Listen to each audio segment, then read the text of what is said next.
Ladies and gentlemen, welcome back for another Journey on the Fly, the podcast. Pretty excited, as I seem to always be, to join with you folks ear to ear. Well, I guess mouth to ear. That's a little creepy, huh? Anyways, today I got a special guest that I am thrilled to bring on. We will have him back on, and we'll explain that as we go through the talk and the interview. Mr. Matthew Dickerson, who is a prolific writer. I will let him explain himself to you. Suffice it to say, from where I stand, even though everybody says I have a dream job, this guy's a close second. He is a nonfiction writer. He has written books in geometry. He has written biography. I mean, just exciting stuff, and it's right in the vein of our show, Fly Fishing and Life. And that life may seem like a generic term, but I think the longer you get to know me, you'll realize it's not. It's pretty specific. So friends, stick with us. Remember, you can find us wherever podcasts are found, including YouTube now. We are a full-service guide and instructional service, so please pass that on to your friends. Want to learn how to fly fish? Want to learn how to Euro nymph? We can help you out. We'd love to help you out. We also do big weekends, and throw one more advertisement in there. We offer trips all around the world now. So stay close to the website and to the podcast because we have some interviews coming up about those destinations. Let's get at this.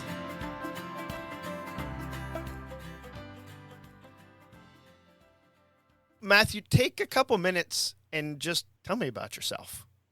Sure. I mean, I live in Vermont. I have been here about 35 years. I am married for 1 year longer than I've been in Vermont.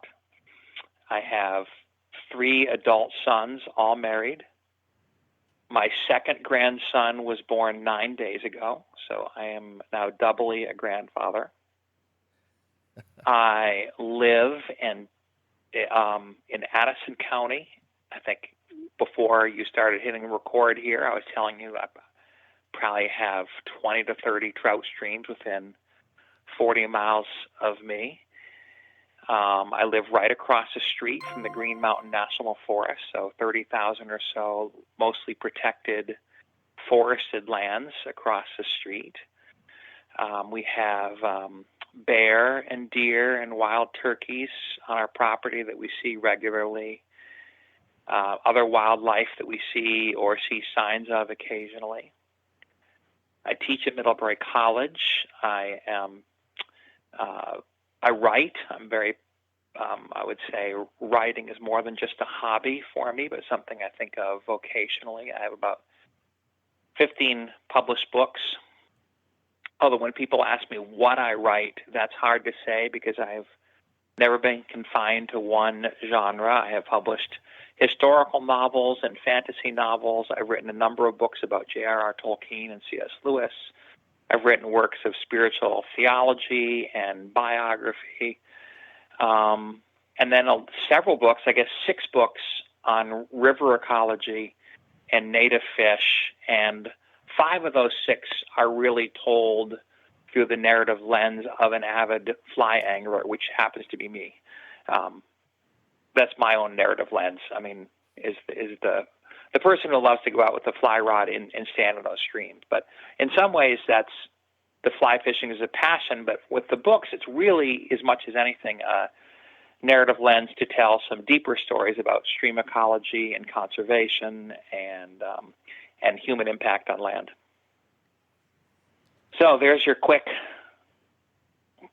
summary of the things that popped my mind in terms of your question of who I am.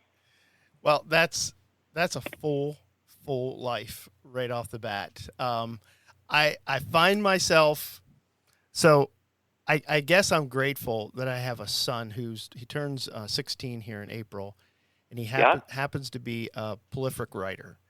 And one of those things that was an odd thing for his mother and I to figure out how to encourage him in, because if a kid's into basketball, well, there's basketball camp. Yeah. He happens to be, one of the things we said was, we never say no to a book, and just find ways. I was always, growing up, I was very left-brained, put a lot of that to the side because of just how life turns out. But constantly, I guess, he's my vicarious other self, because I just love it. I see the impact in it, and the various genres and forms in which you've written is I am gratefully jealous, because as much as I would love to see myself venture in that direction, it's a massive a steam engine type of matter for me. It's going to take an awful lot of coal and probably some downhill gravity to get me going, but he's constantly encouraging me in it, which is really funny. So in part, one of the things that led me to want to have a conversation with you was learning a little bit about the writing and the author that is Matthew Dickerson, because I want him to listen to this. I want him to be encouraged, and anybody else that's listening that has a passion for anything and then can put it into writing, I think is a gift to hear what you have to say and how you've done it. Yeah, I mean, at some point later, you should ask me about the big disadvantage of having written across several genres, because there is one. But a little bit about my story of how I became a writer and why I write and how I write. I guess I would begin, all the way back as a young teenager. I was pegged as a math science person and essentially told I am not a literature writing type. So when I left middle school to go to high school, my middle school teacher said I should go to the top sort of tier in the science math side, but I should go to the more remedial side in terms of writing in the humanities, which wasn't particularly interesting for me. I've always loved writing, and I've always loved reading. My dad ran a bookstore, and my mom was a literature teacher. But what it did is it made me, let's say, afraid of writing when I was in high school. Being told and pigeonholed by 7th and 8th grade teachers that I wasn't a writer, and I should stay away from the humanities. It just made me afraid of it. So I kept it kind of to myself. Senior year of high school, I started writing a fantasy novel, but didn't share it with anybody, didn't tell anybody about it. I did it because I loved creating stories and making stories and learning what would happen to the characters in my stories, but I kept it very private. And I was very fortunate in college to have a phenomenal freshman English teacher who really not only taught me how to write better, but also let me know that actually I could write, that my writing was good and thoughtful and interesting. And of course, she helped polish it. She helped me learn how to make that writing better by paying just careful attention to every word and every sentence and every paragraph, and learning to see that everything has a narrative. It's not just that stories and novels have narratives, but a good essay has a narrative. And, even a work of philosophy has a narrative, and they have to speak imaginatively. They have to speak in metaphor and creatively. So I owe a lot of my writing to that freshman English teacher in college. That's interesting. No, go ahead. Go ahead. So here's a question. So I don't want to ask this question. I want to qualify it. I'm not asking to be pejorative towards your school, in your adolescence, but do you think there's something there that could have been done differently that would have helped you, we'll say, come out of that shell or not be afraid? Yeah, I mean, I think there was probably some narrow-minded teachers. Let's give them the benefit of the doubt. You give them the benefit of the doubt. They're trying to help me find some way, some path in which I could be successful. All right. Sure. So that's to give them the benefit of the doubt. But But even if they're really trying to help in that way, I think to pigeonhole an 8th or 9th or 10th or 11th or even greater, or even, someone who's a 19 or 20-year-old college student by closing doors and telling them what they shouldn't do, maybe really does limit people and prevent people from doing something they really can do and really could find joy in. And probably there's probably plenty of people out there who could have been wonderful writers who didn't end up writing because they were afraid to, because they were told they couldn't or wouldn't be good at it. And there's probably good mathematicians out there who, maybe were dyslexic or not very good at arithmetic, and because they weren't very good at arithmetic, they were told don't do mathematics. So some whole creative part of their brain just was never given a chance to flourish. Interesting. What were you going to say before I asked that question? I think I was going to maybe jump to why I've written across so many different genres, but maybe that's not really important. Well, no, I'm interested in that, because that's not that is not typical. Usually somebody finds a vein and they stay in that vein or that wheelhouse, as some people put it. And this is fascinating. Yeah, and certainly that makes it easier to market yourself. Like, sure. If what your goal is to be financially successful as an author, and you find your niche, you do one thing successfully, what you really want to do is just keep reproducing that because it sells. And because you've made a name, you have name recognition for that one particular thing, and that's what people are looking for from you, and that's what they'll buy from you.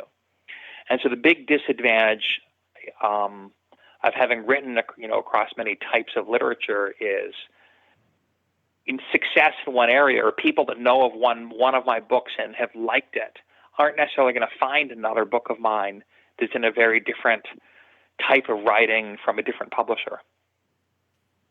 So it just becomes harder to market myself. And I would say I really dislike having to promote and market myself. And I say that hoping that no potential future publishers are listening to this. Because if they hear that I don't like marketing myself, they're not going to want to sign me today. In today's world, publishers seem to be much more interested in my platform and how I can market myself than in how well I write. And I did not become a writer because I like to market myself. I became a writer because I love to write. And the books I write are books that I want to write because I think they're worthwhile, because there's stories inside of me that need to come out, or things that I think are interesting and worth exploring. And so when I'm writing, I'm not just sitting out there to tell people things I already know. I'm writing in a sense to learn.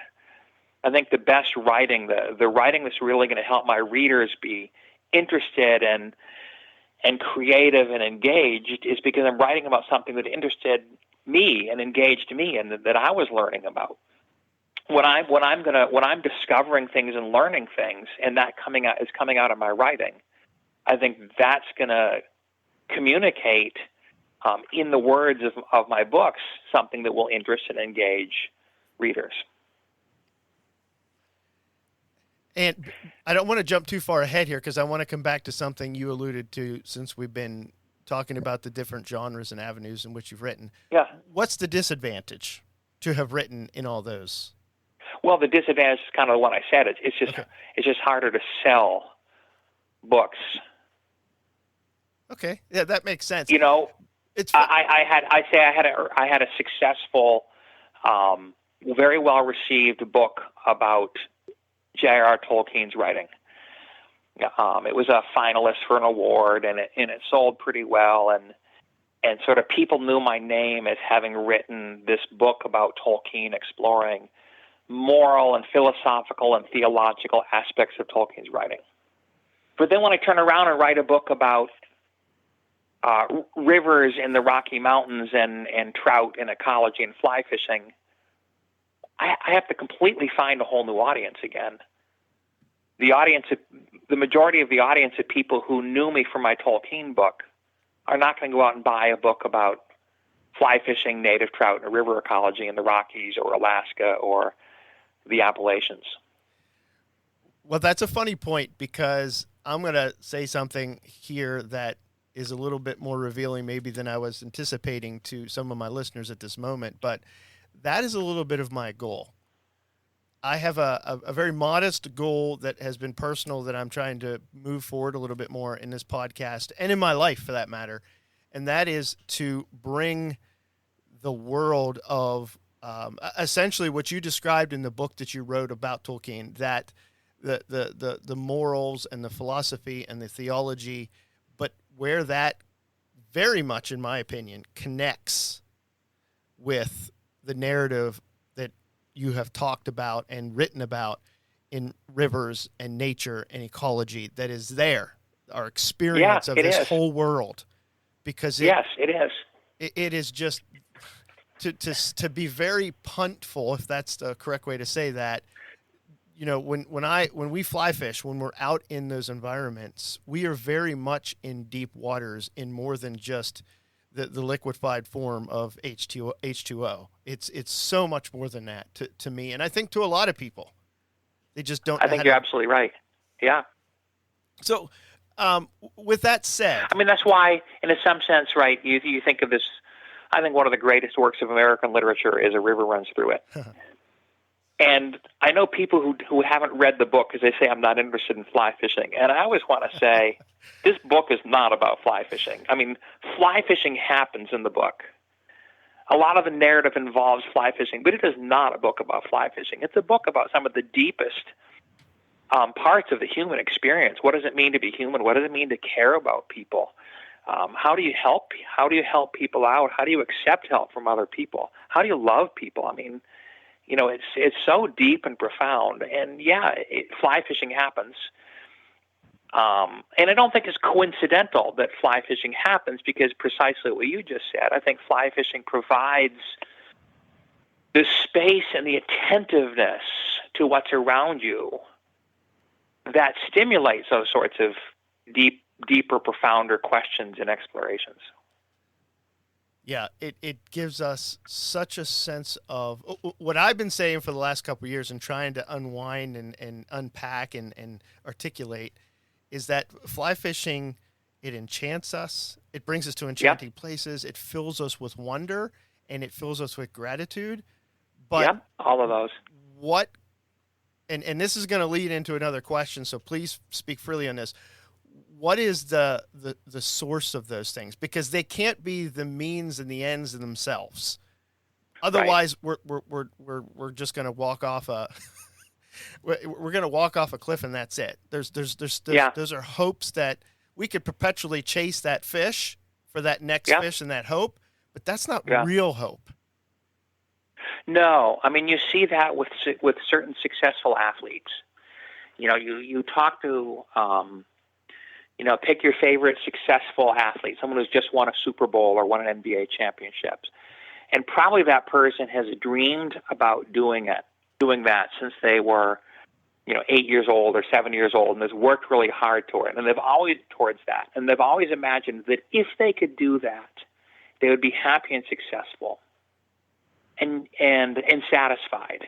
And yet you look at any one of these champions, and within days of winning the thing they thought would make them happy, they already have to go win another one. They're already sort of dissatisfied. The satisfaction doesn't stay with them. They have to win another one and another one and another one, which is why they can't retire. So there's an emptiness to those sorts of pursuits if there's not something, and I think this is what you're getting at, something deeper behind it.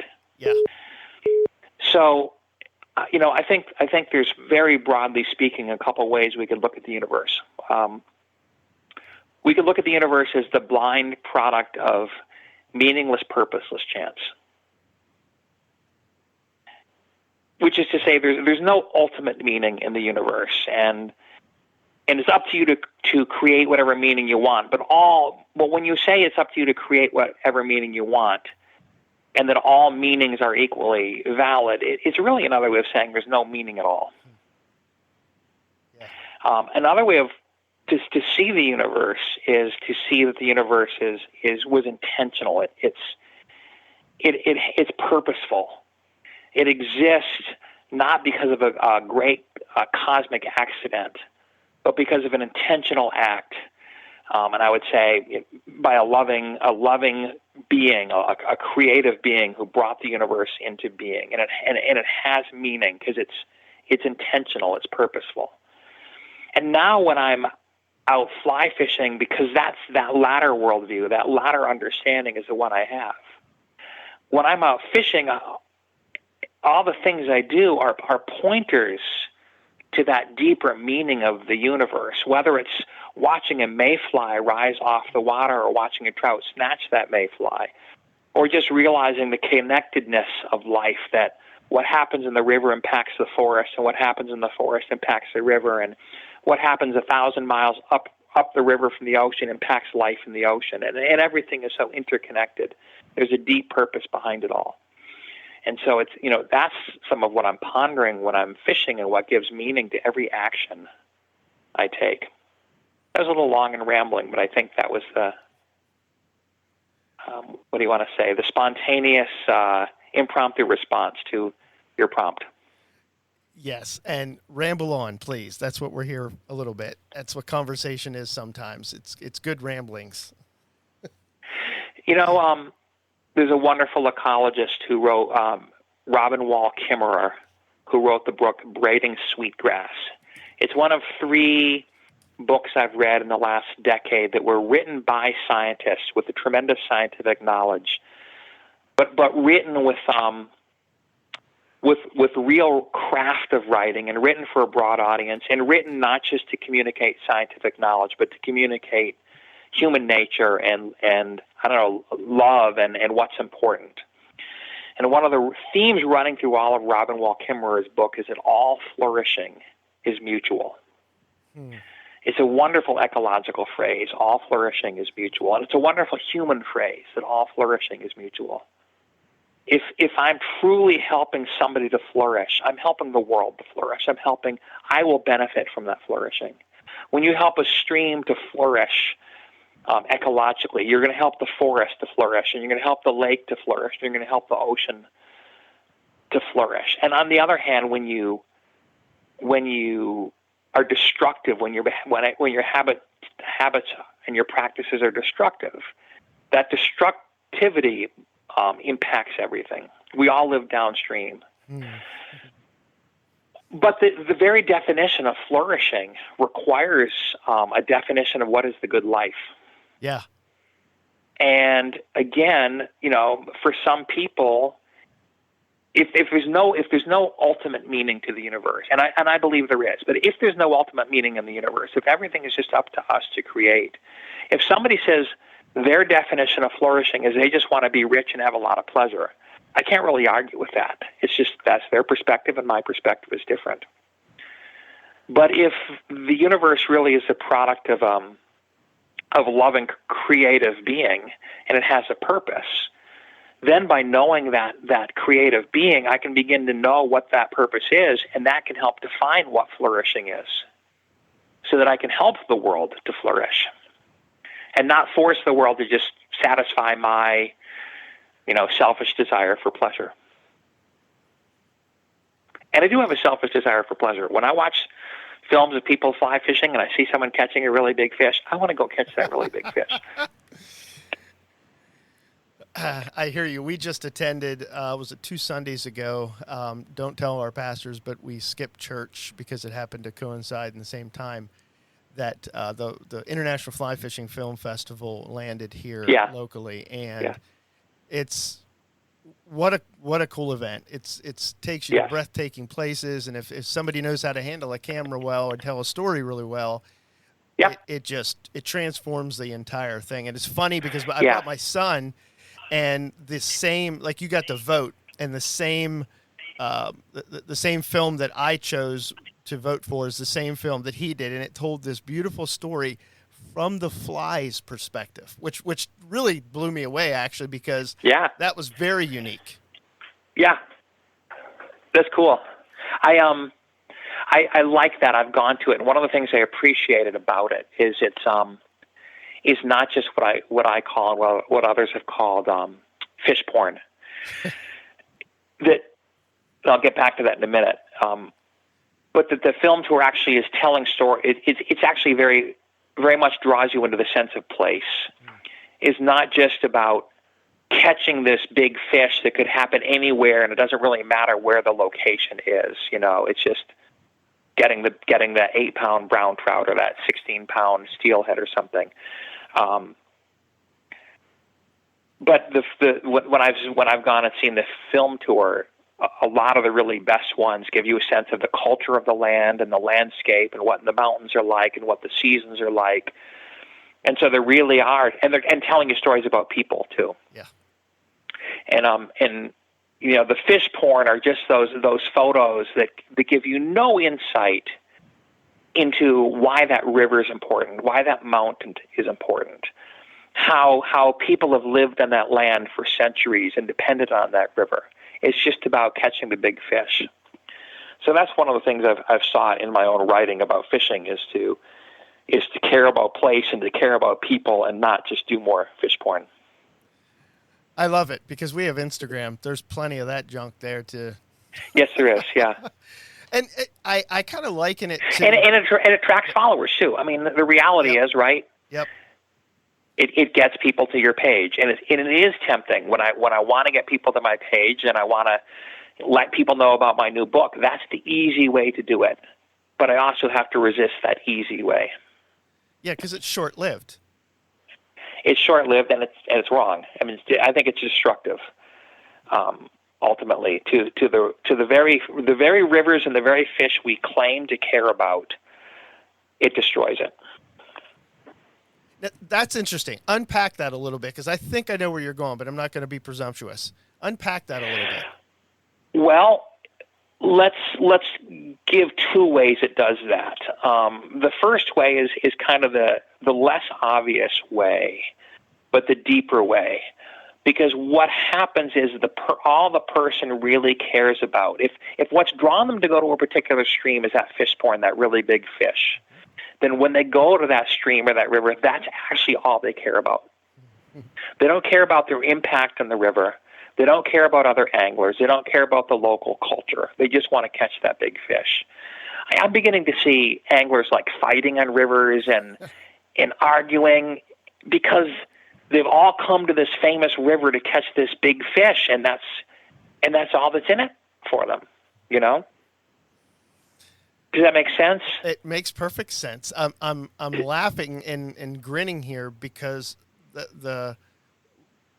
this whole, so we run a guide service, and we did not want to be, because of who we are, our character comes out in our ventures.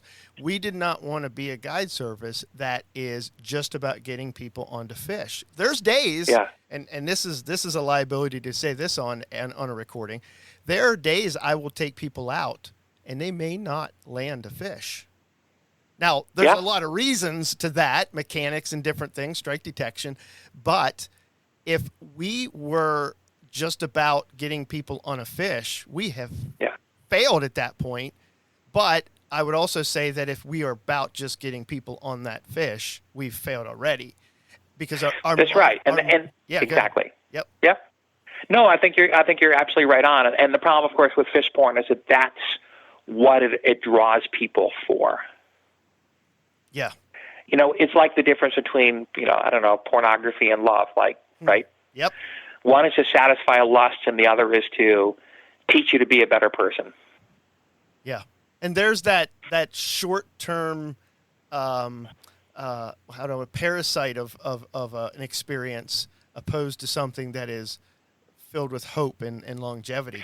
Yeah. Yeah. Yep.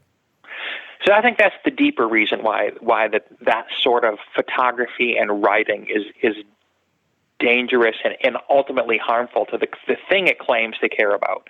The other reason is just the more superficial one, but it's also important, is that, when a big magazine writes a story about a particular river, and just shows all these pictures of this phenomenal fishing and maybe overplays how good the river is, it's just going to bring a rush of people in that's going to, wear out the trails and leave trash on the riverside and overfish it.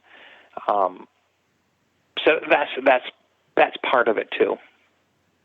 Yeah, I don't know if you've ever fished the Great Lakes tributaries here in Pennsylvania, but you're describing steelhead season there a little bit. And I joke, but it is what it is there in one sense, because I mean this year it was really bad because the fish themselves, because of the drought, basically bottlenecked from the mouths of the tributaries upstream maybe a mile or two, and there were just people door to door. I mean, it was pretty wild. But combat fishing. Yeah, combat fishing. And it was an opportunity because some of us had to be there in one respect, but it was also an opportunity to do something that a lot of people don't do. You say hi and you help, and it's amazing how many people come fishing without nets. And so you get to, experience that and try to pass on a sense of community and camaraderie, in your interactions with people. I love to do that. I love to be on a spot in a stream and have someone come along and just yield the spot to them and tell them what fly I'm using and what I'm catching. And here's the spot. Have it. It's all yours. And move on. And just set that as the pattern and the example of what it ought to be like. Yeah. And a lot of times when that happens, and I hear people tell me that's happened to them, that's their memory for the day. Because at one point they couldn't believe somebody would do that. But then when it did and they experienced it, whether they caught a fish there or not, it just, because those are precious to find that location that's given up the critters to us, a little bit more than the next maybe. And you hope it, you're what do you call it? You're giving it forward. Yeah. That they will then think, oh, I could do the same thing. Yeah, we can hope so. Yeah. Well, let me ask you a couple questions here about some of your fly fishing experiences. And I know this is a difficult one for anybody to answer, especially somebody who has so thoughtfully experienced fly fishing. Do you have a favorite place, and not naming streams, but a favorite place that you go to regularly or that you've been to that just really impacted you the most? Yes, there are a couple of them. I think the one that impacted me that I went to every year with my dad and then eventually with my kids for about 30 years, starting when I was 8 years old, is a river in northern Maine, my first wilderness fishing trip. Wow. 2 weeks before my 9th birthday. First place I ever saw, heard loons, saw an osprey, and we're talking back in the 1970s before the Clean Water Act, when, the rivers I grew up with, you wouldn't have even cast a line into, forget swimming them or putting your hands in them. Huh. So to go up to northern Maine to this clean river where there were moose and bald eagles and osprey and bitterns and great blue herons all around the water, and camping with my dad for 4 days and catching wild brook trout that would sometimes get up to 17 or 18 inches. That experience was just shaped me for the rest of my life. Gave me a love of beauty and nature and a love of a care, like the motivation to care, to protect it. And then, I think it's also helped me realize why 6 or 7 years later, the Clean Water Act was so important, because in the 30 or 40 years, I've seen so many other rivers in New England begin to be restored a lot closer to what that one river was like in northern Maine for me for 30 years. So that's one. There's another river that's one of the most beautiful spots I've ever been. I've been with a good friend who runs a lodge in Alaska. It's a river in Katmai National Park. I won't tell you. I won't give you the name of it. You're good. You're good. But even now talking about it, I have very vivid imagery of this canyon, or maybe a gorge is a better word. 30, 40 feet deep, places you can get down into it. And I haven't gone there and like caught trout after trout after trout all day. It's hard work fishing it.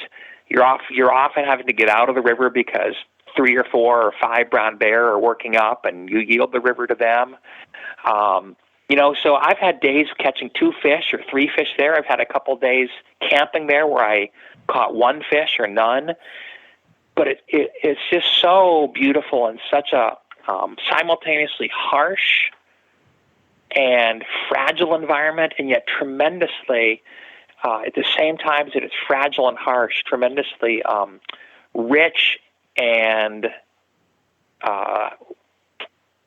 what's the rich isn't quite the word I want to say. Vibrant. When the sockeye salmon move through, and you see 20 or 30,000 sockeye salmon moving up the river beneath you, and a whole corner of the river just looks like it's turned red because there's so many fish in it. In this harsh landscape where trees are rarely taller than 3 or 4 inches, it's just an hard to describe beauty. That's my iconic place that I would go to anytime I could, if I could.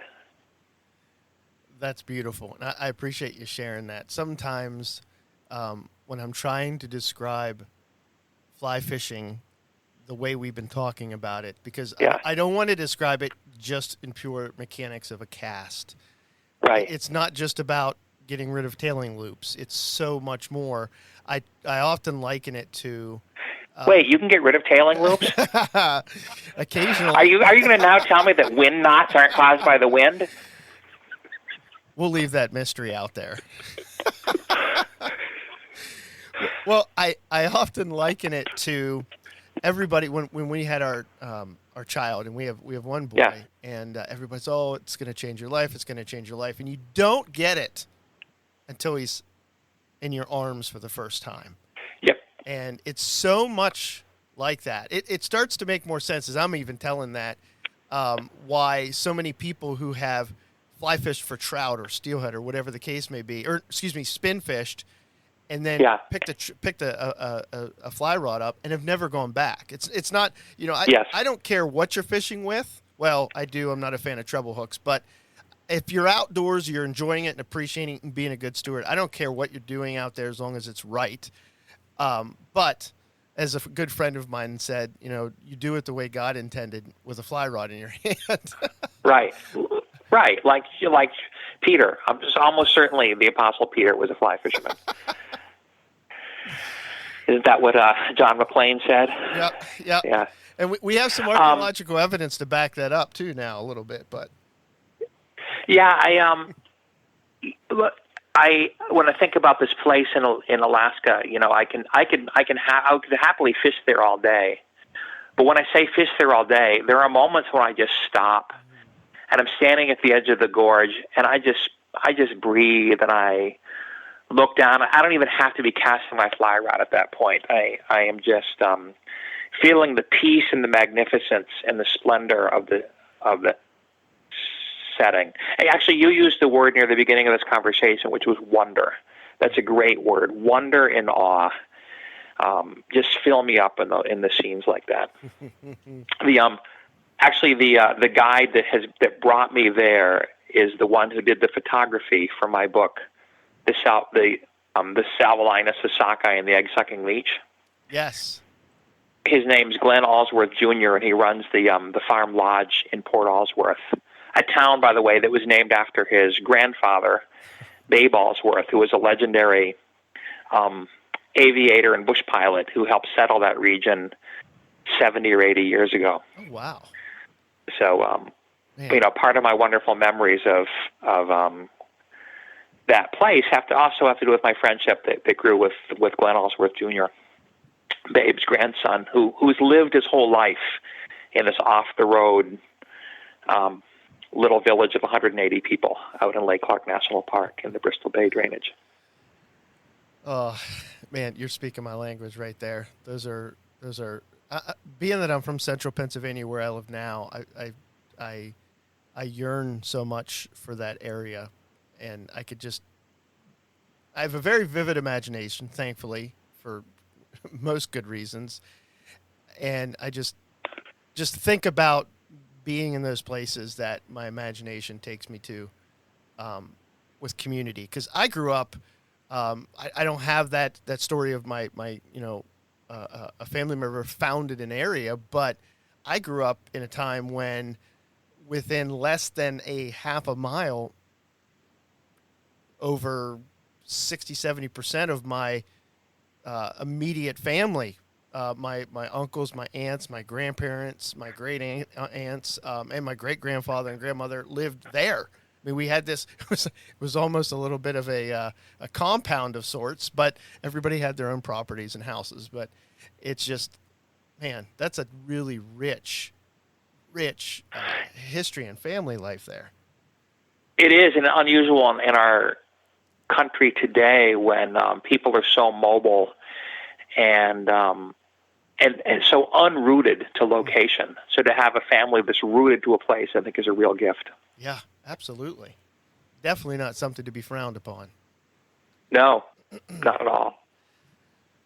So I'm happy that all three of my sons, I think, feel rooted in Vermont. That they all ended up wanting to go to school in Vermont. You know, so many kids want to get as far away from home as possible. And all three of my sons went to school within an hour of us. They're all married and living within an hour of us, not within a half mile of us like you, but within an hour. And there's days when I see all three of them and their wives and my grandkids. So even having them within an hour, I think is unusual in the country today. So to have that much family that close to you must have had some wonderful moments. Yeah, it's a difference between what drives you. It really is. Yeah. Yeah. Now, none of my sons are particularly interested in fishing, but they all love the wilderness. They were all Eagle Scouts. Oh, wow. So if they go to Alaska with me, they'll generally, all of them will spend a day or two fishing with me because they do enjoy it. But then they're also just as happy to go out sea kayaking or hiking or camping or just on a hike. And that's good stuff. Man, we own a camper. And the reason we own a camper is because my wife did not want to sleep in a tent anymore. And my son and I said, well, Mom's got to come with. So we made the compromise. And I'll tell you what, that is hands down. Now, my son and I still camp. As a matter of fact, yes, I'm regretting it just a little bit that the same weekend you'll be in Lancaster here in March, we'll actually be winter camping north of us here. But nevertheless, that's why we did it. The memories, and we're able to bring people with us and to get away where there's no cell connections and you yes. if you find the spot that's by the water, that's even better because there's nothing like going to sleep with the trickle of a brook or the. When I'm fly fishing, I'm never thinking about getting out my cell phone and checking texts or anything. Any one of my little apps. It never crosses my mind. The only time I ever cross my mind to pull out a cell phone when I'm fishing is because the scenery around me is so beautiful that I'm trying to get a picture of it. To just be able to put on my computer when I get home. And I generally, if I'm in a place like that, I'm going to have my DSLR with me in my fishing pack. And if I want to get a picture of a bear or an eagle, I'll use that. But if I want a wide-angle landscape, I actually find my phone might get a better one. Yeah, I need to get a different lens so that I can carry my good camera with me for that very reason. Yep. Oh, yeah. It's a good thing to put that phone down and only to have it as a necessity. Just And it's another reason for the importance of fly fishing. I mean, I think one of the things it teaches, because it demands it, is attentiveness. Your mind can't be 15 or 20 places at once. They're right there with you on the river, paying attention to the surface of the water and what you can see below the surface of the water and what the fish are doing, what the insects are doing, and in the case of Alaska, what the bears around you are doing. You definitely got to be paying attention to that. But there's a wonderful attentiveness that's so absent in our distraction-heavy world, our mobile device-impacted world, that people rarely are paying attention to one thing for more than a few minutes or even a few seconds. When people say as an insult, I can read you like a book, my response is, that's wonderful. If you're reading me like a book, I'm very happy. What I don't want you is reading me like a tweet. That's good. I love that. That's what people read now, and it's not books. And so I think the attentiveness that grows out of fly fishing, as well as the wonder, are such important traits to develop and to have. And you can't. How can you pick up and hold? I say pick up. Hold in your hand at the surface of the water an 8-inch brook trout and look at its colors, especially say a spawning male brook trout or not a spawning male, but a male coming into its spawning colors in October in some little northern stream, and not be full of wonder at its colors. Yeah, we're excitingly at an invitation just to fish on Wednesday in a stream that will potentially grant us the opportunity to, along with the browns that are in there, still connect with somehow a fishery that is surviving with the browns in it, brook trout. So yeah, I haven't targeted. And brown trout are beautiful too. Oh, they are, absolutely. I mean, I am fortunate that where I live in Western Pennsylvania, even though it's about a 2 on the fisheries scale compared to Central Pennsylvania, I live literally 9/10 of a mile away from one of the only Class A wild brown trout streams. And wonderful. I ventured there last Friday, and it's an incredibly beautiful place. It's actually tributary to a glaciated gorge, and it's part of that system anyways, obvious when you see it. And you have to wait, what's the gorge? Slippery Rock Gorge. Okay.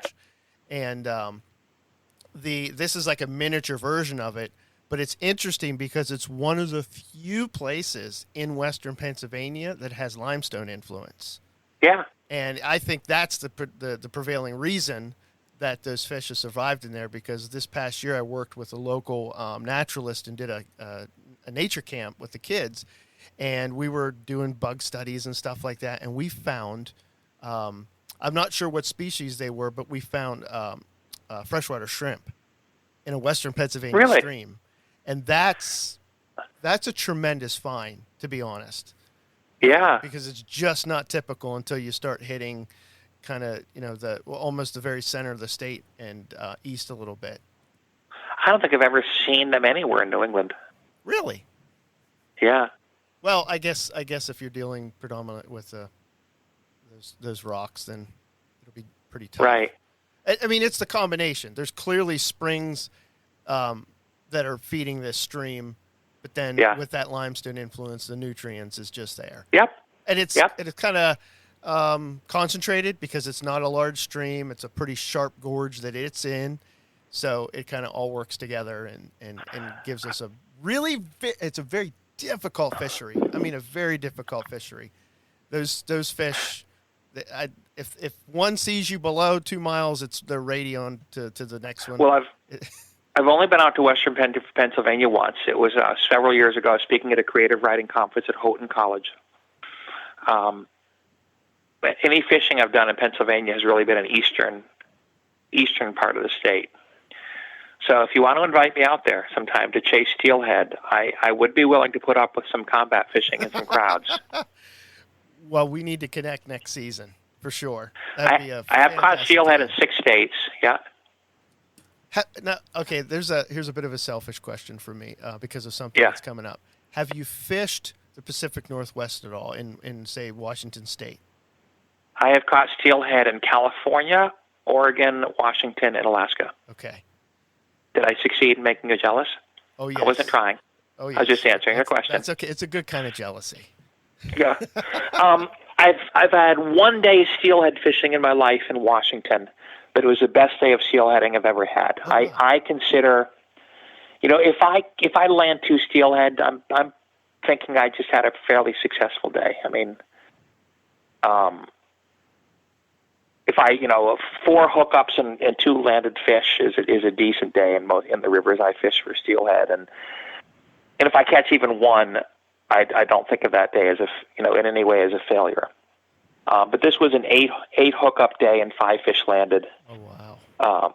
And the largest was over 37 inches. That was a phenomenal day, way out on the western edge of the Olympic Peninsula. Okay.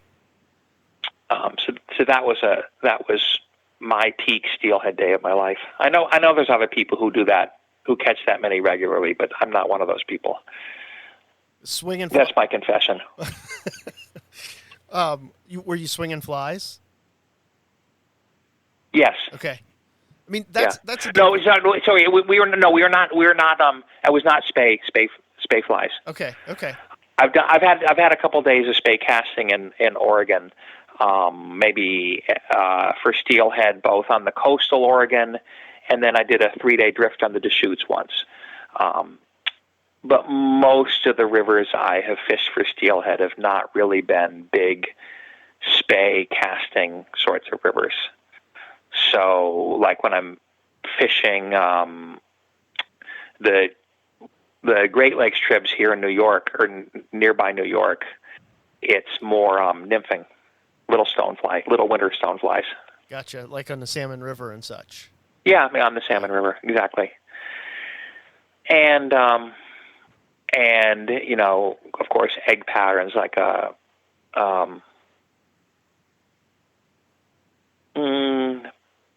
just varieties of egg patterns.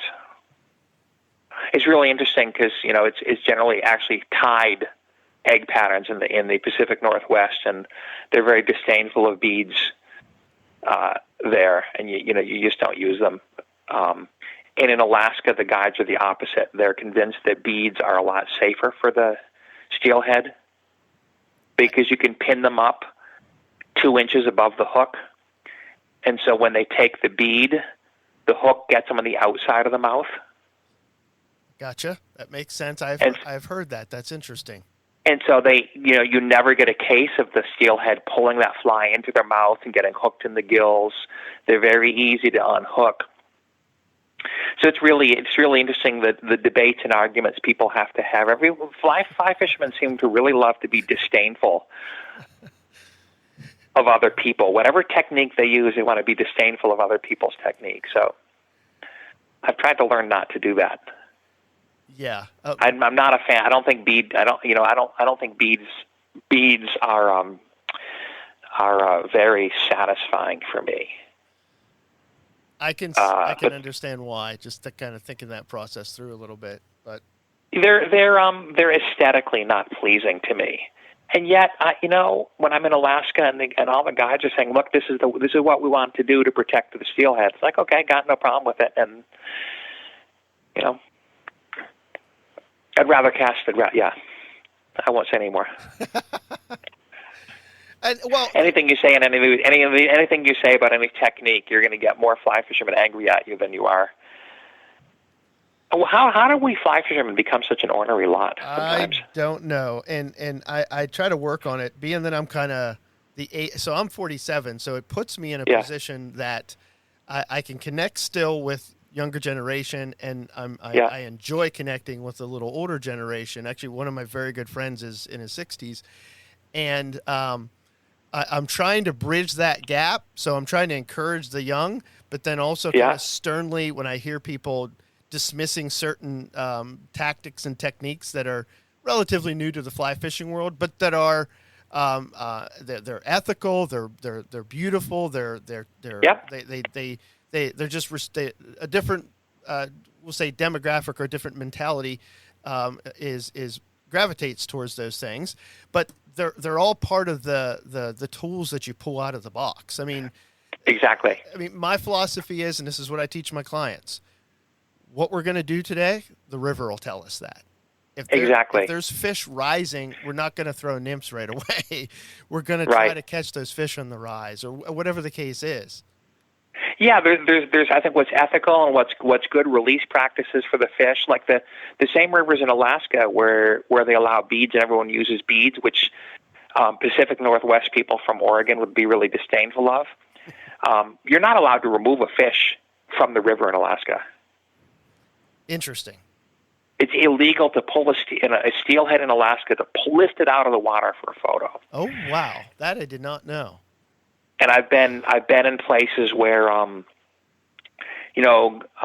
anglers who otherwise are really proud of themselves for all of their ethical practices will sit and hold the fish out of the water for like 3 minutes so that they can get a photo, and they can get a photo with their friend, and their friend can get a photo with them, and they can get a photo at 15 different angles. Yeah. I'm not even going to chase that rabbit trail, but it's like the swimsuit edition of fly fishing. Yes, yeah. Poor fish. Yeah, so I just try to enjoy, like you said, let the river teach me what to fish and learn from other people. Well, Mr. Matthew. Yeah. For the sake of our listeners, we're approaching an hour. We could probably do four more. Leave us with, if you would, please, some words of encouragement about life and fly fishing, since that's the dense premise of our show here. All flourishing is mutual. Those are the words of Robin Wall Kimmerer from the book Braiding Sweetgrass. Those are definitely words I want to leave people with. And learn to be attentive, learn to view the world with wonder, learn to care about creation, learn to value every single trout you ever touch or see, and to realize that is that creature you maybe held in your hand or scooped up and released from your net or had a chance to dance with and then ended up doing a long-distance release from, that creature is a miracle.